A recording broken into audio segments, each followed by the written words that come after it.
Saludos, pueblo dominicano. Hoy, lunes 15 de abril del año 2002, le traemos otra edición de su programa Agenda Nacional, que le llega a través de este multimedio de Teleradio América, Canal 45 UHF, Canal 45 de varios sistemas de cable en el área metropolitana de la capital, Santo Domingo, también en el área metropolitana de Santiago de los Caballeros y más recientemente en el área de La Vega Real, y que además se transmite por internet en HIZ730.com en tiempo real y desde luego a través de Radio HIZ, Broadcasting Nacional, en sus 730 kilociclos de amplitud modulada.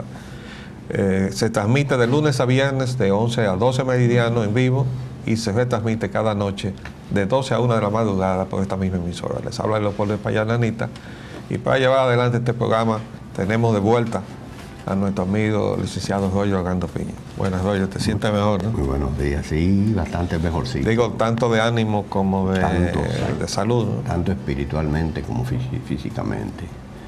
Pero de todas maneras quisiera aprovechar brevemente y me des la oportunidad para poder entrar de lleno inmediatamente en los temas previos con el punto que tú le das inicio. Y es que quiero agradecer a nombre de las familias Lember y Ogando toda la solidaridad que nos manifestaron y el dolor que nos expresaron por la muerte de nuestro querido hijo Flavio Marlon Lember Nicasio, quien era esposo de mi hija Patricia Natalie Ogando Núñez, y que, como todos ya sabemos, aconteció tan drástica y dramáticamente en los días pasados. Gracias a todas las instituciones, muy particularmente a las personas y muy particularmente a ti, Leopoldo, y a tu familia, y también al programa Los Hechos y su Historia y a su productor Tomás Castro, y en la voz sobre todo de nuestro querido amigo y hermano Rafael Flores Estrella, quienes expresaron de viva voz el dolor y la solidaridad y todo el luto que nos embargaba a la familia Ogando y Lember. Gracias a todos de corazón. Bueno, en esa tónica de lamento tengo yo que decir que murió un amigo entrañable, colega, y además fuimos asociados en una época, hace ya muchos años, en el ejercicio de nuestra profesión de arquitecto, y además éramos compadres. Yo le bauticé a su segunda hija, arquitecto también, Virginia, casada con joven Joubert. El arquitecto Víctor Manuel García Duval, Manolo. A Manolo tendré que recordarlo siempre, porque en aquella época en que estábamos asociados, teníamos la oficina en el apartamento 400, cuarto piso del edificio Copelo. De ahí vinimos nosotros con una Divisuma Olivetti que había que cargarla entre dos. A pesar de que Manolo era muy fuerte y por él solo hubiera podido con ella, pero era una de esas máquinas que hay que cargarla entre dos. Con esa máquina se contaron los votos del triunfo del PRD en diciembre de 1962. Porque en esa época no había computadora ni había nada de eso. Y el que estaba encargado de ese departamento de asuntos electorales era el doctor José Rafael Molina Ureña, amigo, tío de mi esposa Vanessa. Y él me pidió auxilio y así fuimos a pagar nosotros con esa máquina que era en aquella época lo último que había. Y se contaron los votos del PRD, o sea, las copias que se traían para certificar el triunfo, que no hubiera posibilidad de que le hicieran algún trastrueque, ¿no? De eso que se aprendieron a hacer aquí con mucha destreza. De modo que tenemos que recordar siempre a Manolo en eso, y además por aquel periodo tan difícil que nos tocó vivir. Después ese apartamento pasó a estar al servicio del coronel Camaño en abril de 65. Bueno, tenemos que mencionar la tasa de cambio. Vamos a iniciar nuestra agenda de hoy. El Banco Central inyectará hoy 5 millones al mercado cambiario. Bueno, va a inyectar hoy, pero la información del viernes de la prensa decía tasa de cambio bordea barrera psicológica del 18 por 1. ¿Pero por qué? porque previamente el Banco Central había subido la cotización de esa moneda, la cotización oficial de la moneda, que la colocaba por encima del 18,38. Entonces, una cosa es consecuencia de la otra. Aparece ahora el Banco Central como quien es inocente de aquello, ¿no? Ya lo ha hecho varias veces. Ahora vamos a inyectar para bajarla. No quieren bajar nada. Están inyectando dinero caro en el mercado. Y como lo están inyectando caro, no puede bajar. Pero ellos en el discurso, ¿no?, en el enunciado, indican el propósito de bajar. No están tratando de bajar, están poniendo dinero a disposición de aquellos que se quieren llevar, al precio que sea. Y los que nos están condenando también a la devaluación. Entonces ese es el Banco Central que tenemos ahí. Ya le hemos dicho al presidente de la República que él tiene que tener una decisión. O está con la devaluación o está contra la devaluación. Si está contra la devaluación, que saque a todos esos que están ahí. Ahora, si él dice que está contra la devaluación y los deja, entonces nadie va a creer que está contra la devaluación. Esa es la situación, presidente. De modo que ya usted sabe. Tenemos también que mencionar sobre los temas previos, la cuestión de Haití, porque vimos una declaración de un estudio hecho por el señor economista Rolando Reyes, que son de los que siempre tienen una ONG o algo así, ¿no? Además fue funcionario del gobierno, creo que fue su director de planificación. Donde él dice que el 73% de la mano de obra de la construcción es local. Óigame, eso no se lo cree nadie en este país. Eso es una charlatanería, me perdona, señor Reyes. Eso viene a refrendar la otra que hizo el señor de Flaxo, Rubén Sillier, y el otro segundo que él tiene en ese asunto. Eso no se lo puede creer nadie, porque aquí todos los dominicanos, sobre todo los de la capital de la República, están viendo los campamentos de haitianos que hay en cada construcción. A que le vengan a decir a uno que el 73% de la mano de obra es dominicana. Entonces queremos decirle al amigo Milton Ray Guevara, secretario del Trabajo, que él es responsable de hacer cumplir el Código de Trabajo y que no se ande buscando esas encuestas para decir, no, la construcción está dentro del canon legal, que eso no es verdad, eso no es verdad, y no queremos romper nuestras relaciones muy cordiales, pero nosotros no nos vamos a prestar este tipo de mentiras a la nación. Además, yo creo que los dominicanos, que no somos tagados mentales, nadie se va a tragar el asuntito este, nadie. Y eso es lo que está buscando, que la Secretaría de Trabajo no tenga que actuar contra la industria de la construcción, cuyo presidente de la Cámara de la Industria de la Construcción, el amigo Guy Moya, tiene meses sacándole el cuerpo a una reunión con Unión Nacionalista, porque le querían presentar precisamente el compromiso. Bueno, ¿qué es lo que ustedes creen que se va a hacer de este país con una economía entregada a la mano de obra extranjera? Entonces no ha querido reunirse para discutir eso. Entonces, que no nos vengan con eso. Vamos a ver los temas internacionales que están... Temas internacionales que están súper candentes. Empezando por Venezuela. La vuelta de Chávez al poder. Intento de golpe contra la Constitución y el proyecto bolivariano. Los responsables. Vamos a ver ahí. Mira, yo hice un símil entre los hechos de Venezuela con los de la República Dominicana en el año 63 y luego con el 65.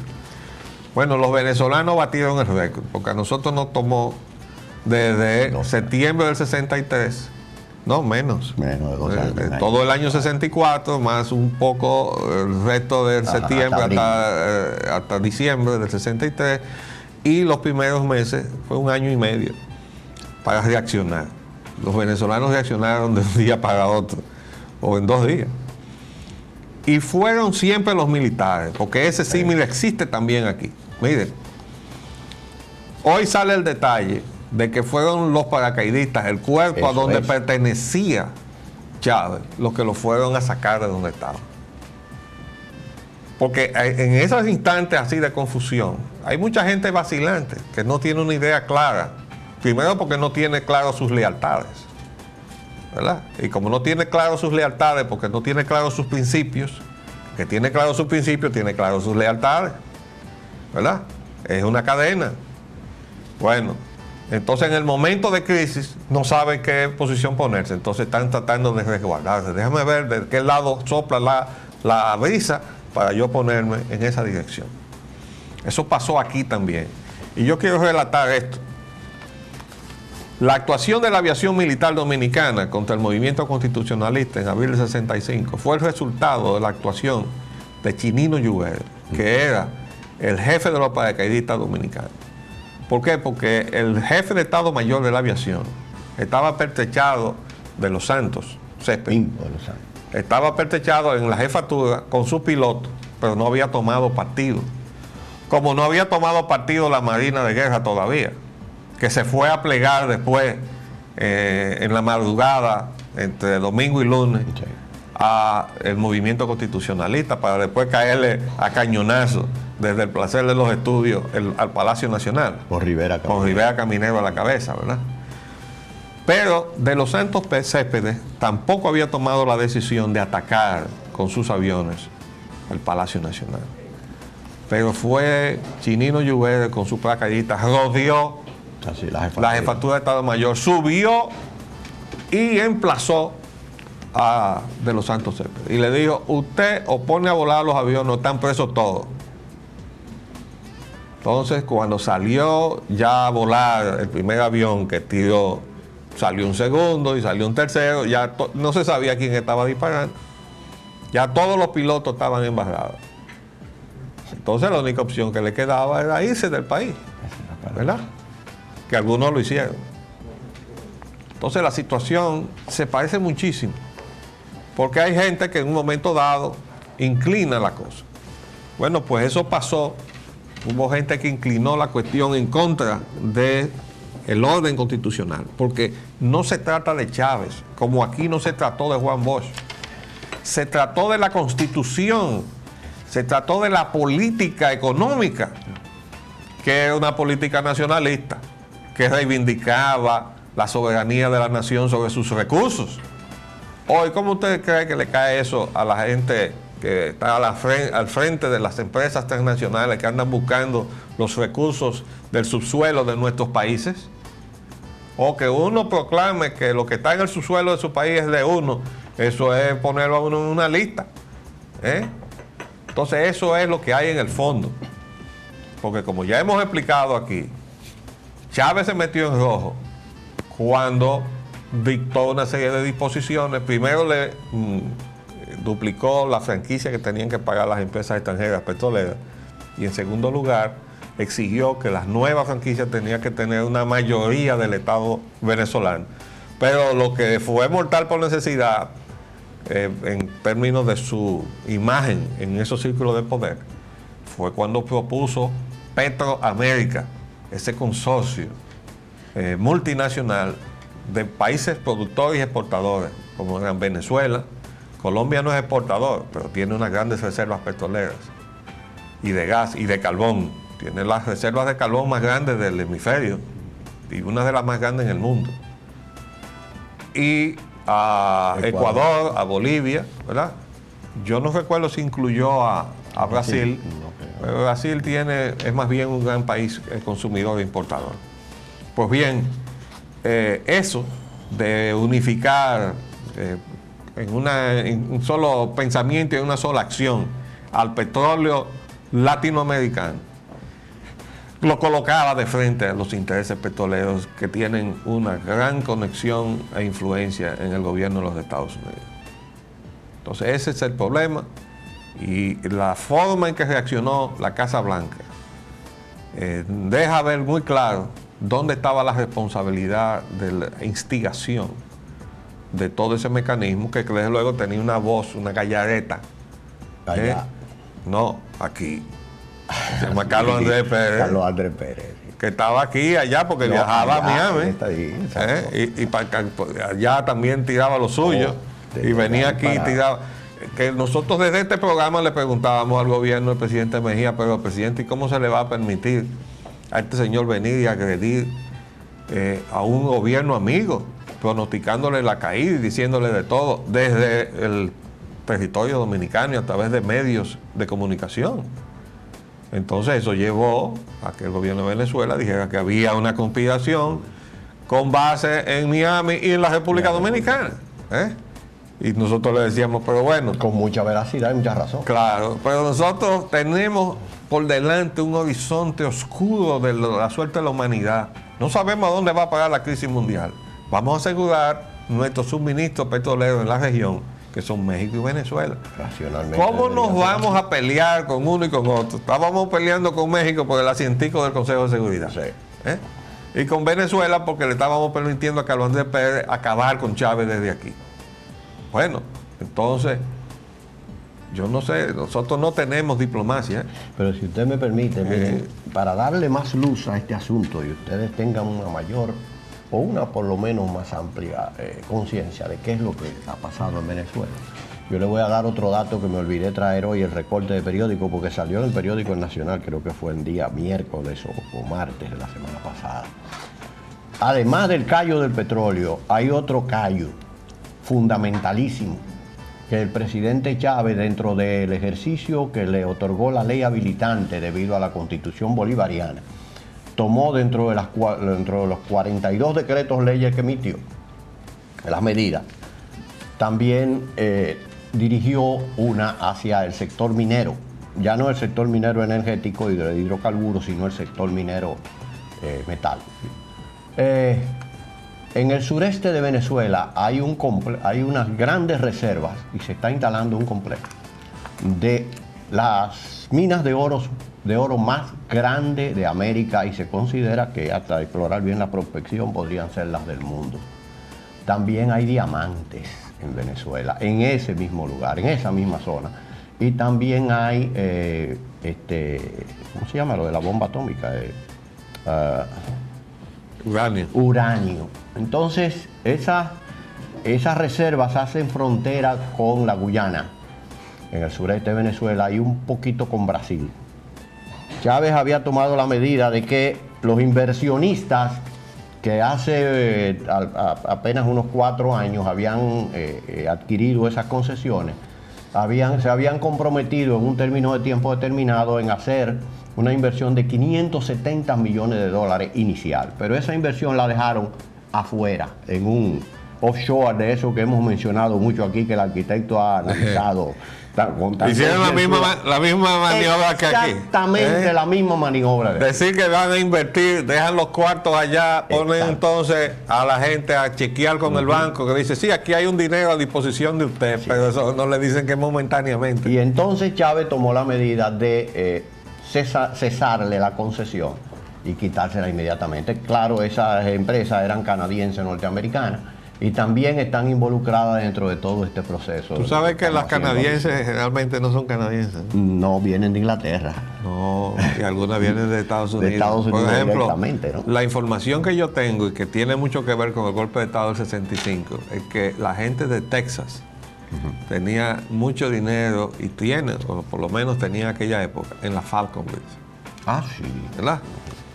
Que se Y creía había temor de que los intereses de la Falconbridge fueran afectados por la Constitución del 63. Fíjense que lo primero que hizo un general de eso que habló fue que dijo que había que derogar esa Constitución. Y yo lo comenté aquí. Digo, mírenlo ahí. Le está molestando lo de bolivariano. ¿Sabe por qué? Porque el pensamiento bolivariano es la unidad latinoamericana. Hoy, ¿qué pasa si los estados del sur de Latinoamérica y parte del resto de la parte, digamos, hasta México, porque México está ya pegado con Tratado de Libre Comercio de América del Norte, pero a lo mejor se arrepiente y vuelve otra vez a su predio latinoamericano y parte del Caribe? Bueno, y si todo eso se consolida, pero teníamos un bloque muy grande. ¿Y cómo se hizo poderoso económica, bélicamente y políticamente Estados Unidos en el mundo? Por ese ensayo exitoso del mercado común que se pudo preservar gracias al sacrificio de Abraham Lincoln, que prefirió chocar con su gente, hasta el punto que la conspiración señala a su propia gente, la conspiración de su asesinato, que no maltratar al sur vencido, porque decía, tenemos que preservar la relación que les permita estar con nosotros en la Unión. Bueno, pues Lincoln preservó la Unión y esa Unión hizo fuerte en el mundo a los Estados Unidos. Pero mientras tanto fracasaba en el sur el proyecto de Bolívar. Y entonces pasamos a ser los países latinoamericanos, lo que yo he llamado los países los Estados desunidos de América. Entonces eso nos debilita mientras la Unión del Norte los ha fortalecido. Desde luego, no hay que ser demasiado inteligente para darse cuenta que la posibilidad de esa unión atenta contra la hegemonía del norte y que harían todo lo que sea o lo indecible por evitar esa consolidación, que dicho sea de paso, se estimuló hasta con la visita del Papa a Cuba, donde él hizo un llamado a los latinoamericanos a la unión de Latinoamérica, no dijo la Unión de América. Entonces ese es el contexto en que todas estas cosas tienen que ser ubicadas. Ahora, en mi opinión, y aquí está, por ejemplo, las declaraciones de la Casa Blanca, ¿verdad? Esa señora Condoleezza Rice y Ari Condoleezza Rice, ¿verdad? Óigame, esa acaba de decirle que, bueno, que a Chávez como que ya tiene una oportunidad de... Le hemos dado ahí. Sí, no, tiene una oportunidad de aprender la lección. ¿Quién aprendió de aquí? Bueno, óigame, después de haber dicho el señor Ari Fleischer que eso que pasó fue porque lo había provocado Chávez, prácticamente diciéndole usted se lo buscó. Yo no sé lo que hará el presidente Bush con ese departamento que tiene ahí, pero si el presidente Bush quiere tener relaciones buenas con Latinoamérica, que son necesarias y convenientes para todos, tiene que sacar a ese Ari Fleischer de ahí y tiene que sacar a la Condoleezza Rice de ahí. Como atendiendo a otras circunstancias de la política internacional, tendrá que sacar también al profesor ese que está de segundo, ¿cómo es que se llama él? En el Departamento de Defensa, el que está ahí detrás. Rumsfeld. No. No, el profesorcito ese que han sacado por una universidad para que tome posiciones radicales ahí en el Consejo de Seguridad. Entonces, eso está diciendo, primero, la actitud que se produjo cuando cae Chávez de parte de los portavoces del gobierno de los Estados Unidos. No, ahí se desbocaron. Están diciendo, nosotros fuimos los que hicimos esto. Sí. Y ahora... Se quitaron la careta. Y ahora están diciendo, bueno, ahora Chávez tiene que mantener el respeto a los derechos humanos y tiene ahora que rectificar. Bueno, y yo quiero recordar, este es el documento de la CIP, esa Sociedad Interamericana de Prensa, que se reunió aquí. Bueno, la CIP fue a Venezuela y nosotros dijimos, se han prestado a la conspiración, a denunciar que no había libertades allá. Porque había una concertación de todos los medios dominados por intereses económicos, igual que aquí, y allí estaban ya claramente alineados contra el gobierno. Y entonces se quería que se les respetara sus derechos. Pues, ¿cómo le vamos a respetar sus derechos si usted no me está respetando los míos? Entonces la CIP fue allá a decir, no, aquí no hay respeto a los derechos y tal. Entonces son de las acusaciones que sirvieron para hacer el expediente de dictador a Chávez. Pero vamos a leer ahora los titulares de cómo entró la democracia inmediatamente después del golpe. Esta es la entrada de la democracia. Vamos a poner. La democracia entra a Venezuela así. Empresarios suben tras tumbar a Chávez, ¿verdad? Democráticamente. Vamos a ver, el próximo. Entonces viene el próximo y dice: Carmona disuelve el Congreso y la Suprema Corte de Venezuela. Democráticamente. Y ya dice que disuelven el Congreso y la justicia en Venezuela. También iban a disolver la Constitución bolivariana. Exactamente, porque eso fue lo que pidió. Constitución bolivariana. Él dice que parece que hizo una variación en el último momento. Y nada más le quitaron a la designación de la República los de bolivariano. ¿Verdad? Empezaron por ahí.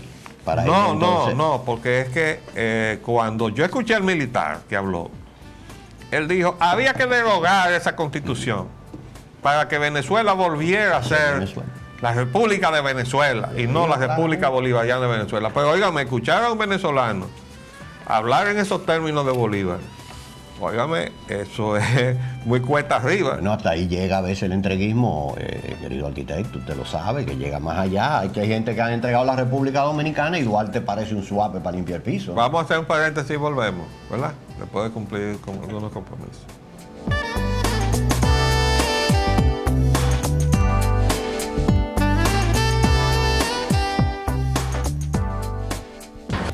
Bueno, pues volviendo sobre el tema de Venezuela, porque nosotros tenemos que aprender, ¿verdad?, de lo que ha pasado en Venezuela. Los venezolanos abreviaron las respuestas que a nosotros nos tomó 1 año y 6 meses y produjeron una acción de reposición que, así como inclinaron la balanza, algunas fichas claves militares, que concertados y conspiradores con la gran empresa venezolana, en la persona del presidente de Fede Cámaras y otros de los principales dirigentes de Fede Cámaras. Entonces también pasó lo mismo a las respuestas. Es decir, había sectores del cuerpo militar, los distintos cuerpos militares venezolanos, que no estuvieron de acuerdo. Entonces, desde el principio, el secretario, no el secretario de la Fuerza Armada, sino el jefe del Estado Mayor General Conjunto, creo que apellido Valdés, estaba pidiendo que no salieran a la calle ciertas guarniciones. Yo dije, ahí hay una división ya. Porque ellos tenían que saber que ciertas guarniciones que son muy poderosas bélicamente, si salían a enfrentar a los que estaban en eso, iba a producirse un baño de sangre allí, que era lo que nosotros preveíamos que podía pasar si los Estados Unidos seguían jugando con esta baraja, que además tiene, repetimos lo que ya hemos dicho, la peligrosidad de que si a los Estados Unidos no le importa la legitimidad de un gobierno, que fueron la conclusión que uno saca de las expresiones del señor Ari Fleischer, ¿verdad?, como la de Condoleezza Rice. No nos interesa que usted sea legítimo o no, siempre que esté de acuerdo con nuestros intereses. Usted se va a jugar con ese camino tan peligroso. Por suerte, que de allí de la reunión de Costa Rica salió alguna posición de protesta muy tímida, moderada, porque no se explicitó hacia afuera, hasta Washington. Y ya de una consulta en la OEA iba a salir algo que no iba a ser positivo. Entonces, allí rápidamente parece que comenzaron a moverse algunos hilos, ¿verdad? Pero lo decisivo para reponer a Chávez en el poder fue que su unidad militar fue y los rescató. En Maracaibo, en la base de Maracaibo. Los rescató. Fueron varios contingentes de comando y tomaron el sitio y lo sacaron. Entonces, y ya ante ese proceso y con ciertas bases militares poderosas, alineados con el poder legítimo, ahora resulta que se va a reeditar otra vez la historia. Entonces le están pidiendo moderación y efectivamente este es un momento de moderación. Aquí, para que las cosas no pasen al otro plano que nosotros temíamos, que era una guerra civil en Venezuela. Pero están empleando unas expresiones equivocadas. Están diciendo... ¿Una qué? Expresiones equivocadas. Están diciendo que Chávez debe haber aprendido la lección. Yo no sé si es Chávez que debe haber aprendido la lección. A mi juicio, a mi modo de ver las cosas, los que deben haber aprendido la lección son los que hicieron y fracasaron en esta intentona. Aquí en la República Dominicana hubieron voces que dijeron, eso es para aquellos que se creen que la partidocracia ha perecido. Mira lo que le pasa a los que se ponen en contra de la partidocracia. No, señores, están equivocados. El proceso ya no se detiene. Puede sufrir algunos accidentes como ese, pero va a seguir adelante. Y la lección creo que la hemos aprendido todos. Él también la ha aprendido.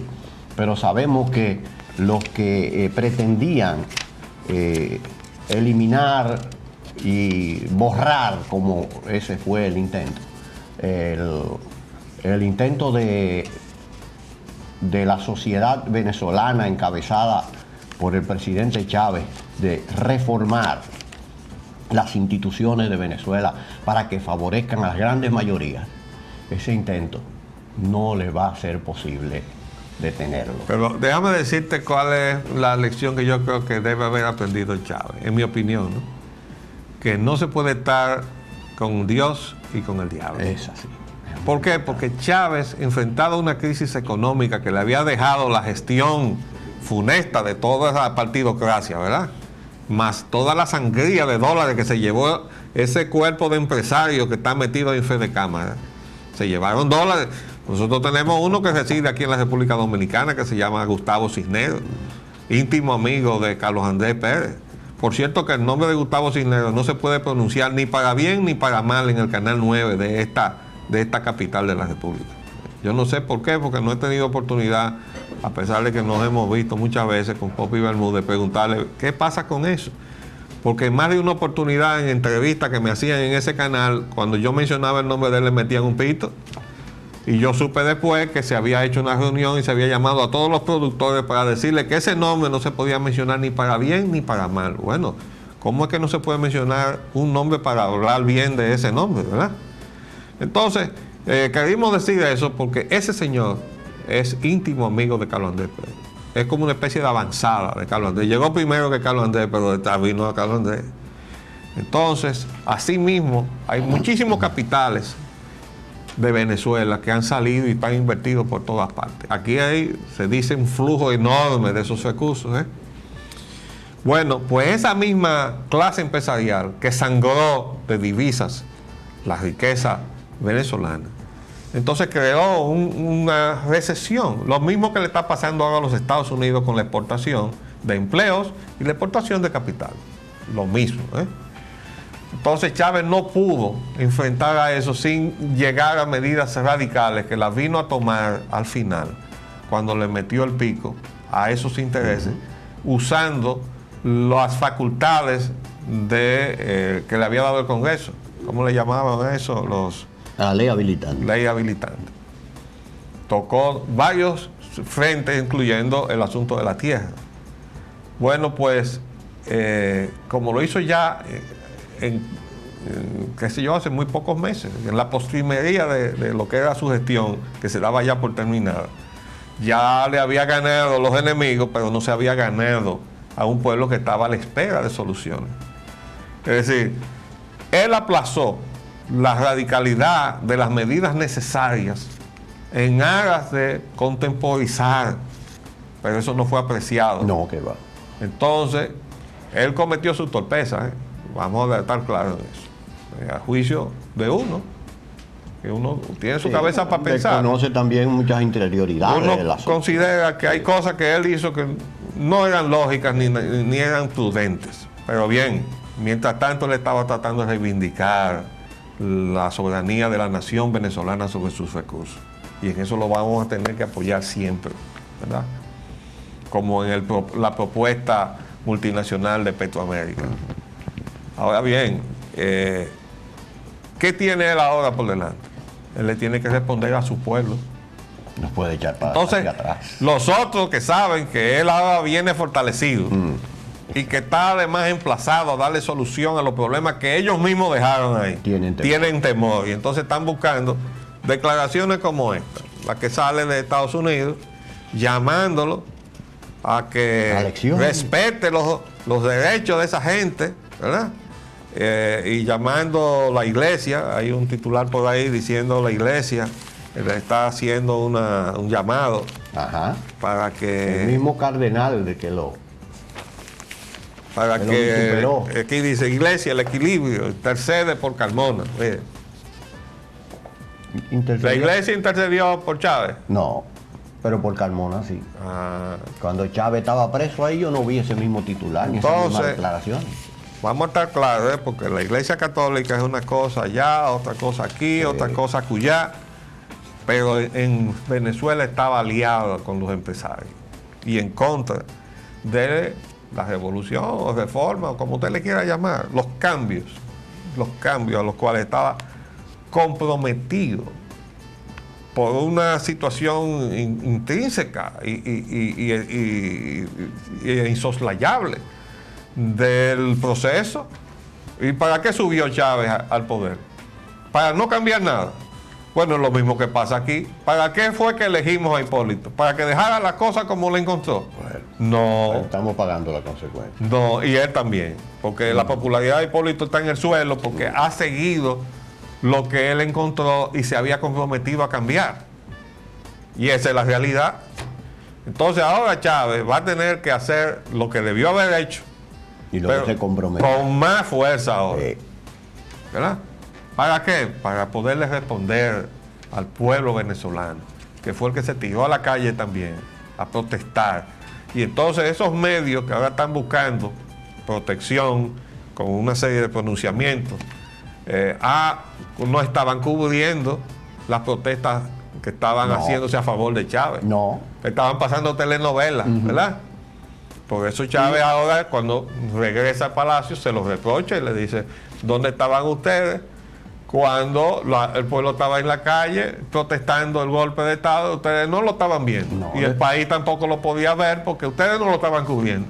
Y después dicen que él era parcial, tenía prejuicio en contra de los medios. Parece que los medios eran también quienes tenían los prejuicios en contra de él. Bueno, Chávez ha sido ratificado ya de todas maneras, de todas formas. Ha sido ratificado y legitimizado por las vías legales y ha sido ratificado por la vía del contragolpe. Pero mira, ahora tiene triple fuerza. Sí, mira cómo tratan la vuelta al poder de Chávez. Mira este periódico. Saqueos, ¿verdad? Saqueos en Caracas. Bueno. Es decir, del poder de Chávez, la vuelta al poder de Chávez que tiene la culpa de esos saqueos, no el hecho de la reacción a la acción que ellos tomaron. ¿Tú sabes lo que me recuerda a mí esto?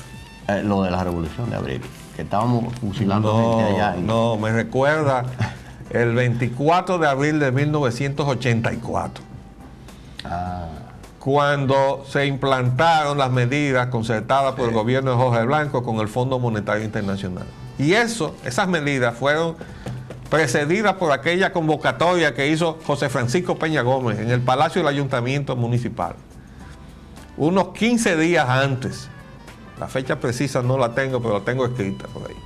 Creo que fueron unos 15 o 16 días antes. Nos reunió a la plana mayor del PRD ahí, en el salón de reuniones del Palacio Municipal. ¿Para qué? Teníamos ahí asentado al señor Julio González, el representante del Fondo Monetario Internacional, porque de acuerdo con las palabras textuales de José Francisco Peña Gómez, el dinero de la deuda que nosotros gastamos alegremente, había que pagarlo. ¿Verdad? Y cuando yo mencioné la palabra soberanía, él dijo, aquí no se puede venir a hablar de soberanía, porque ese dinero hay que pagarlo. Entonces yo me paré y me fui. Dije, entonces me retiro, buenas noches, porque estoy convencido de que en este país habrá que resucitar a Juan Pablo Duarte, porque vamos a tener que luchar por nuestra libertad otra vez. Buenas noches, y me fui. Tengo de testigo a todos los que quedan vivos de esa reunión. 15 días después estaban los muertos en la calle de Santo Domingo, la mayor parte de ellos PRDistas. ¿Por qué? Porque de eso se trata.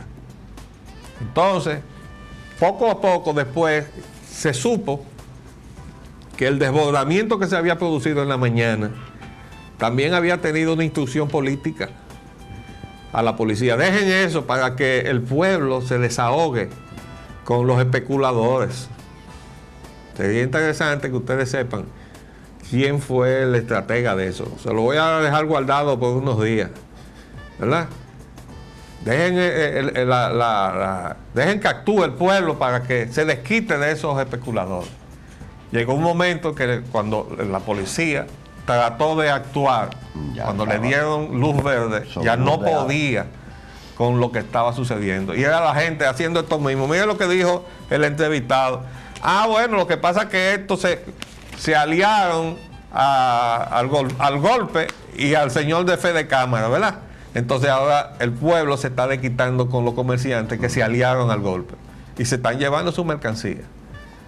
Pero eso es lo que sacan. Saqueo. Queriendo decir, el regreso al poder de Chávez es un desorden, es una anarquía. ¿Verdad? Es un saqueo, todo eso. No, lo que pasa es que cuando usted entra a jugar en ese tipo de juego, usted tiene que atenerse a las reglas.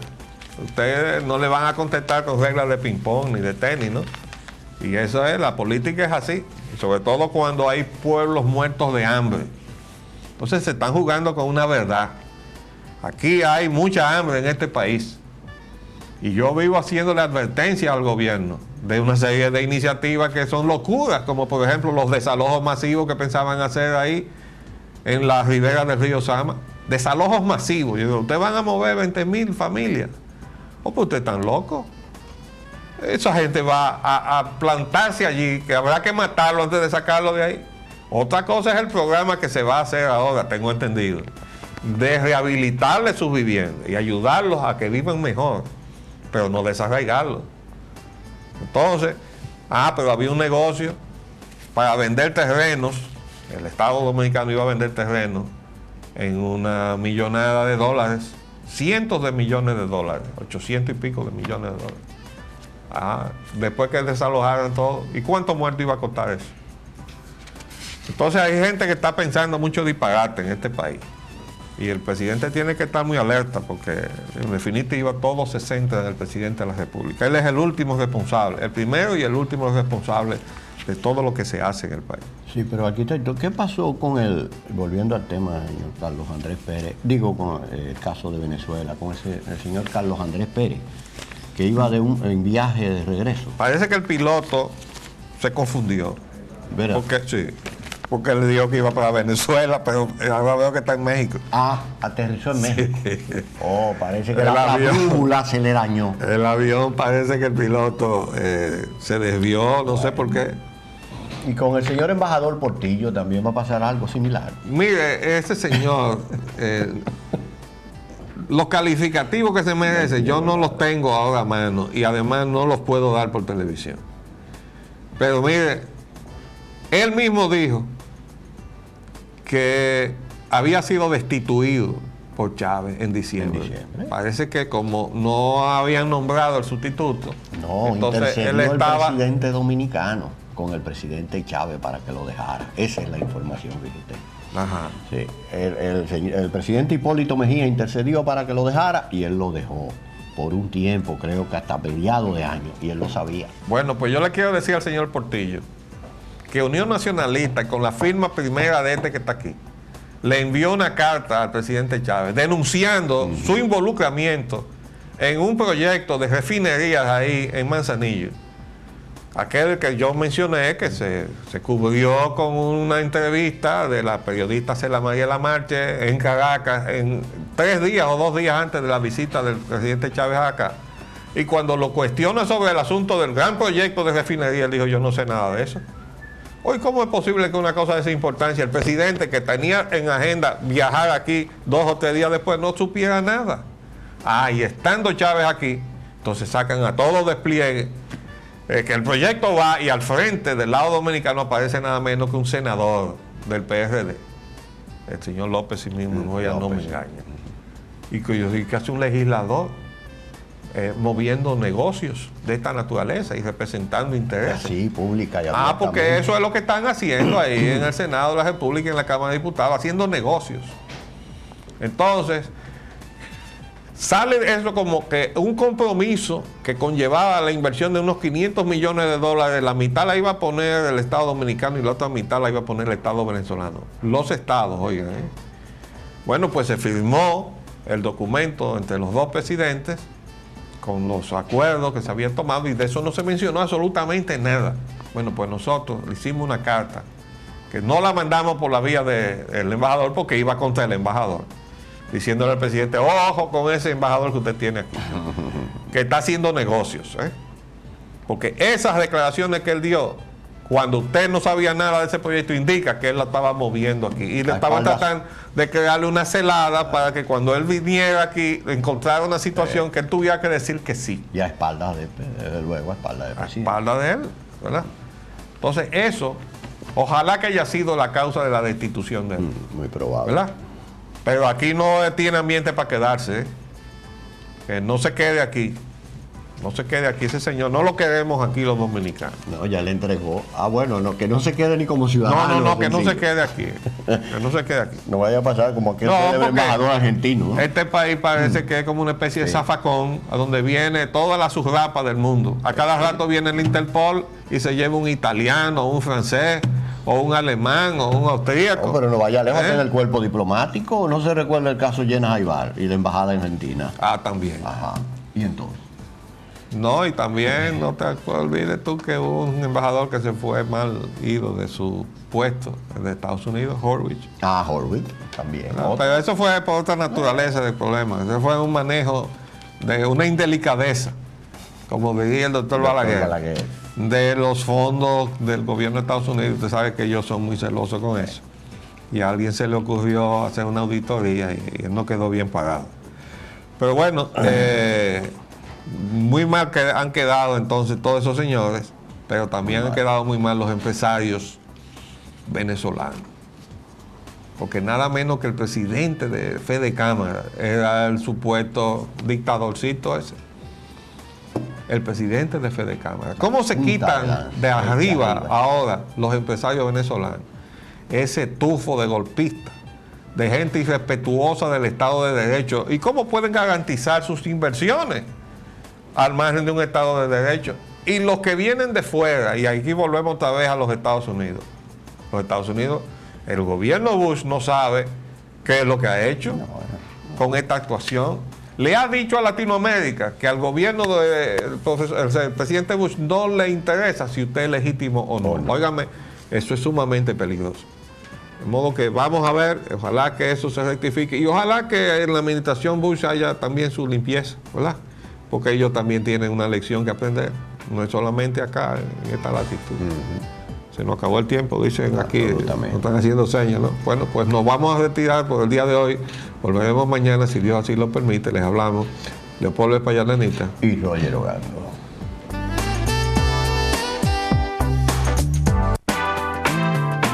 De lunes a viernes, de 11 a 12 meridiano, Agenda Nacional por Multimedio, Teleradio América, 7 medios diferentes y un solo mensaje.